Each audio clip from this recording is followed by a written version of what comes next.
सभी दोस्तों साथियों को इंजीनियर विष्णु अग्रवाल का नमस्कार। अभी मैं बात कर रहा हूँ ये 20 जून 2025 को ये न्यूज़पेपर में मैं पढ़ रहा था कि लोकपाल और लोकायुक्त एक्ट 2013 के सेक्शन 12 के मुताबिक इन्वेस्टिगेशन और प्रोसिक्यूशन विंग का नोटिफिकेशन किया, उसकी स्टाफिंग। अब सवाल ये है कि ये जो लोकपाल ने ये नोटिस किया है, ये मैंने जो है ये मेरी फ़ज़ाइल नेशनल सोसाइटी, ये किंडल ई बुक है, मैंने इसमें जो है लोकपाल और लोकायुक्त एक्ट, मैंने कहा था कि लोकपाल स्ट्रॉन्ग, इंडिपेंडेंट, ऑटोनॉमस और सेल्फ फाइनेंस होना चाहिए। अगर जो उसको ईमानदार होना है, वो गवर्नमेंट से फ्री होना चाहिए, इंडिपेंडेंट और ऑटोनॉमस। और अगर जो वो सरकारी टुकड़ों पर पलेगा, पैसे पर पलेगा, तो फिर वो इंडिपेंडेंट नहीं हो सकता, सेल्फ फाइनेंस होना चाहिए। तो मैंने जो था इसके अंदर ये नोटिफिकेशन आया था, इसका पब्लिक नोटिस हुआ था select committee of the parliament. उन्होंने पब्लिक से सजेशन ऑब्जेक्शंस मांगे थे जो लोकसभा से बिल पास होकर आया था। तो 30 जून 2012 30 जून 2012 उसमें इन्होंने सजेशन मांगे थे और मैंने 8 जुलाई 2012 को अपने सजेशन दिए थे। मैंने कैसे ये स्ट्रॉन्ग, इंडिपेंडेंट, ऑटोनॉमस और सेल्फ फाइनेंस हो सकता है लोकपाल, तो मैंने अपना दिया था ये सजेशन। तो मुझे जो था इसने कमेटी ने बुलाया था, सेलेक्ट कमेटी में, जिसके 3 मेंबर होते हैं। तो इसको एक्सप्लेन करने के लिए सेलेक्ट कमेटी के, तो मैं वहाँ पेश हुआ था। इसने मुझे 7 सितंबर 2012 को बुलाया था सेलेक्ट कमेटी ने, और 14 सितंबर को मुझे पेश होना था। मैं 14 सितंबर को टाइम से पहुंच गया था, 1 घंटे पहले ही पहुंच गया था। तो मैंने अपनी बात रखी। सेलेक्ट कमेटी जो राज्यसभा की थी, इसमें 30 मेंबर थे, लोकसभा और राज्यसभा के दोनों को मिला के, और चेयरमैन जो थे इसमें वो राज्यसभा के 5 मेंबर रह चुके थे। मैंने इसके सामने अपनी बात सब एक्सप्लेन की, इन्होंने मेरी बात सुनी। फिर जब उसके बाद लंच चल रहा तो सत्यव्रत चतुर्वेदी जी ने मुझे कहा कि मिस्टर अग्रवाल, मैंने आपका सारा पढ़ा है, आपने बहुत अच्छे सजेशन दिए हैं, मगर ये मुझे एक जॉब दिया गया, साइन किया गया, हम उसको रिकमेंड करेंगे जो लोकसभा से पास होगा। तो मैं क्या सर, उससे तो एक और करप्शन का डिपार्टमेंट खुल जाएगा, करप्शन तो खत्म नहीं होगा, ना पॉलिटिकल ना एग्जीक्यूटिव। वो कह रहे मैं निजी तौर पे आपकी बात से सहमत हूँ, मगर जो मुझे जॉब असाइन किया गया, वो मैं कहा वो आपका ऑप्शन है। आपने कमेटी ने मांगे थे सजेशन, मैंने सजेशन दे दिए। मैंने क्लॉज बाय क्लॉज जो उन्होंने बिल सर्कुलेट किया था वेबसाइट पे, उसके एक एक क्लॉज का मैंने पोस्टमार्टम किया था, एनालिसिस की थी, और उस पर अपने सजेशन दिए थे। और क्यों होना चाहिए, उसमें क्या गलती है जो गवर्नमेंट का है, और जो मैं कह रहा हूँ उसमें क्यों होना चाहिए। खैर, बात पुरानी हो गई। अब 10 साल के बाद ये इन्वेस्टिगेशन एंड प्रोसिक्यूशन विंग का नोटिफिकेशन हुआ है। सब सरकारी मुलाजिम होंगे, दोनों में। वो इंडिपेंडेंट और ऑटोनॉमस नहीं होगा। मैंने दिया था कि इन्वेस्टिगेशन और प्रोसिक्यूशन में कौन होने चाहिए, वो भी इंडिपेंडेंट होने चाहिए, और सैलरी एम्प्लॉय नहीं होनी चाहिए गवर्नमेंट के। चाहिए, रेगुलर कैजुअल अप्लाई होनी चाहिए। तो खैर वो तो बहुत लंबा हो जाएगा मामला, एक वीडियो का कई वीडियो बनाने पड़ेंगे उसके लिए तो।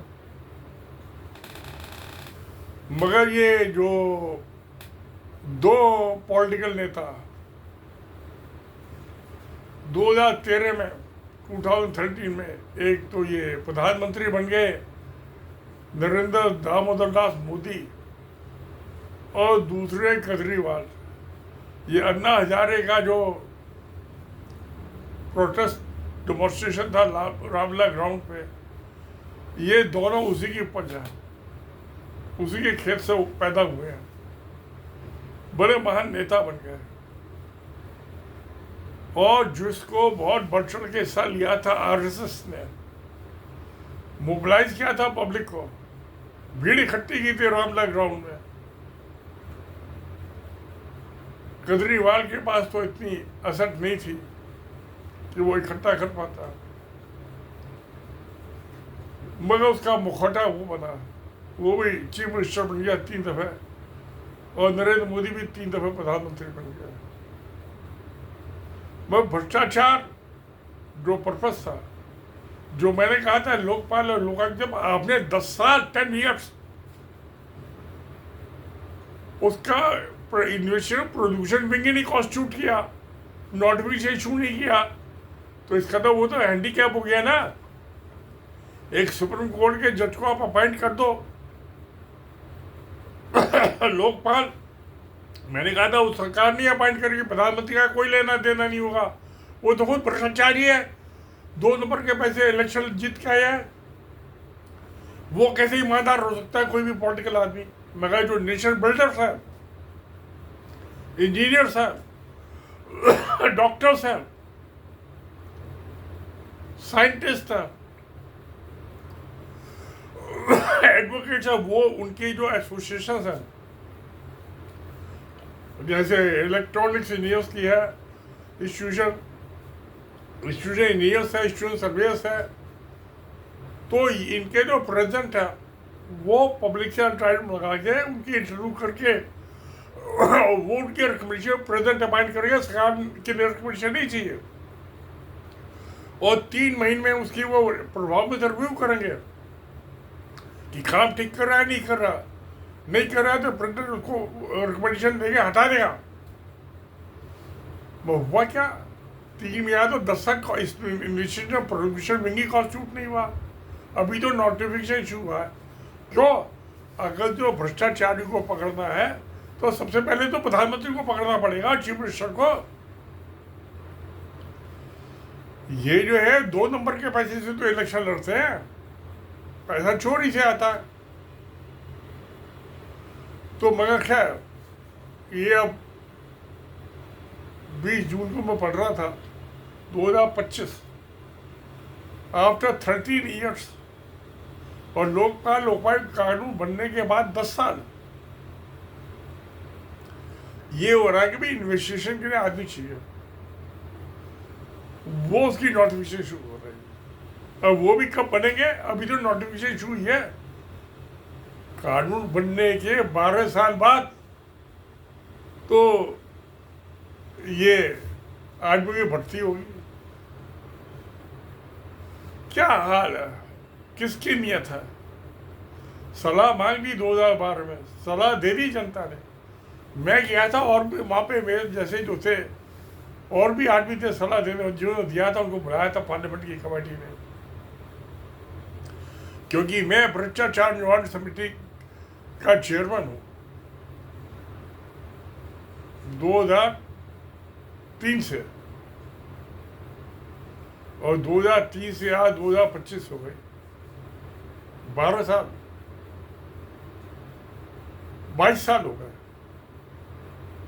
क्या जब तो तभी 10 साल ही हुए थे।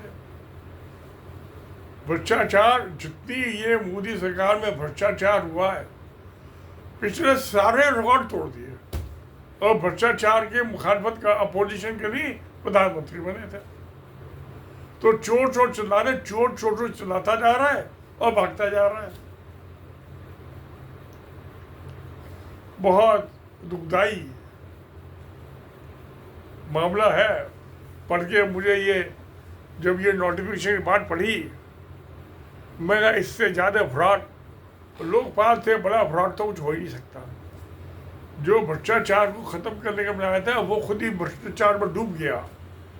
लोकपाल और लोकायुक्त जब कर्नाटक में बना था रेड्डी लोकायुक्त कर्नाटका का, आंध्र प्रदेश का हाईकोर्ट का चीफ जस्टिस था, साथ में अश्विनी बेटे को ले आया। क्या वो तो बाद में गिरफ्तार हुए, उसने अफसरों को फोन करा के लाओ पैसे लाओ, नहीं तो लोग तुम्हें छापा मारेगा, रेड करेगा, मुकदमे चलेंगे। तो यानी कि ये तो खुद अपने आप में जैसे सेंट्रल पोल्यूशन कंट्रोल बना था, हमने अन्य स्टेट में पोल्यूशन कंट्रोल बोर्ड बने हैं, वो भ्रष्टाचार के आज पोल्यूशन ना ख़त्म करके भ्रष्टाचार के अड्डे बन गए, पैसा वसूल तक। ऐसी ये लोकपाल लोकायुक्त बन गया और लोकपाल बन गया। कोई कंप्लेंट भेजेगा, कौन इंक्वायरी करेगा, कौन इन्वेस्टिगेशन करेगा, कौन प्रोसिक्यूशन करेगा, है ही नहीं। तो ये मोदी सरकार के काले कारनामे का एक और नमूना, जिसकी तरफ मैं आप अपने प्यारे दोस्तों की तरफ से ध्यान जो आकर्षित कर रहा हूँ। I am inviting their attention to the misdeed and corruption of the Modi government. Example, आप उस स्ट्रक्चर को कमजोर कर दो, तोड़ दो, जिससे इंक्वायरी करनी है वो है ही नहीं, जिससे है ही नहीं, तो मुकदमा कैसे चलेगा? बिना इंक्वायरी के, बिना प्रोसिक्यूशन नहीं चलेगा। तो खैर प्यारे दोस्तों, मैंने आपको एक बार फिर ये 2012 में पीछे ले गया, माफ़ कीजिए, 13 साल पुरानी बात हो गई। आज की बात आज करनी चाहिए। मगर यह है कि मैं भूलता नहीं हूँ, क्योंकि वो मैंने किताब में पढ़ लिया, डिजिटल बुक है, किंडल की ई बुक है। आप किसी भी किताब किंडल का ऐप डाउनलोड करके अपने मोबाइल पे किसी भी कंप्यूटर डिवाइस पर आप ये किताब पढ़ सकते हैं। ये जो है इसका चैप्टर लोकपाल एंड लोकायुक्त, ये चैप्टर 11 है मेरी किताब में। टोटल 20 चैप्टर, उसमें चैप्टर 11 है, आप पढ़ सकते हैं। तो देखिए क्या होता है। मुझे तो कुछ उम्मीद नहीं है, भ्रष्टाचार तो बढ़ता है। हाँ, इसका नतीजा ये दिखाई दे रहा है, जब तराई हो जाती है, हिंदुस्तान के टुकड़े टुकड़े हो जाएंगे। हिंदुस्तान के पहले भी हुए हैं। 1919 में अफगानिस्तान अलग हो गया हिंदुस्तान से, 1937 में बर्मा अलग हो गया, 47 में पाकिस्तान अलग हो गया, 71 में बांग्लादेश बन गया। तो ये भी होगा। बंटवारे कोई नई चीज़ नहीं है, सारी दुनिया में हुए हैं। 1990 में सोवियत यूनियन के 15 कंट्री बन गए, तो हिंदुस्तान में 20-25 कंट्री बनाने की जरूरत है। तब शायद कुछ भ्रष्टाचार पर रोक लग जाए, नहीं तो नहीं हो सकता। तो फिर जब ये सत्य है तो सत्य में जयते। नमस्कार, धन्यवाद।